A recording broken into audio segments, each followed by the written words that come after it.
આગામી 27મી ફેબ્રુઆરીથી 17મી માર્ચ સુધી ગુજરાત માધ્યમિક અને ઉચ્ચતર માધ્યમિક શિક્ષણ બોર્ડની ધોરણ 10 અને 12ની પરીક્ષાઓ શરૂ થઈ રહી છે. 49,849 વિદ્યાર્થીઓ છે. તેઓને આગામી પરીક્ષા માટે હું ખૂબ શુભેચ્છા પાઠવું છું. આપણે વલસાડ જિલ્લો સાથે સાથે દમણ અને દાદરાનગર હવેલીના પણ કેન્દ્રો છે. 55 આપણા પરીક્ષાના કેન્દ્રો છે અને આપણા 151 બિલ્ડિંગ છે. આ 151 બિલ્ડિંગમાં વલસાડ જિલ્લાના 120 બિલ્ડિંગ છે અને 31 બિલ્ડિંગ દમણ અને દાદરાનગર હવેલીના છે. પરીક્ષા માટેની તમામ વ્યવસ્થા ગોઠવાઈ ગઈ છે. પોલીસ બંદોબસ્ત, જરૂરી જાહેરનામા, સ્ટાફની તાલીમ, સ્ટાફની વ્યવસ્થા, સીસીટીવી કેમેરા, એ તમામ વ્યવસ્થા ગોઠવાઈ ગઈ છે.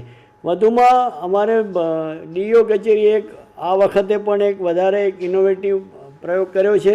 દરેક સ્કૂલ બિલ્ડિંગનું આપણે લોકેશન મળી રહે વિદ્યાર્થીઓને ઇઝીલી, એના માટે QR કોડવાળી એક પુસ્તિકા અમે બહાર પાડી છે. અમે સોશિયલ મીડિયાના માધ્યમથી પણ આ જે QR કોડવાળી પુસ્તિકા છે એને અમે સર્ક્યુલેટ કરશું, જેથી કરીને વિદ્યાર્થીઓને પરીક્ષા કેન્દ્ર શોધવામાં કોઈ મુશ્કેલી પડે નહીં.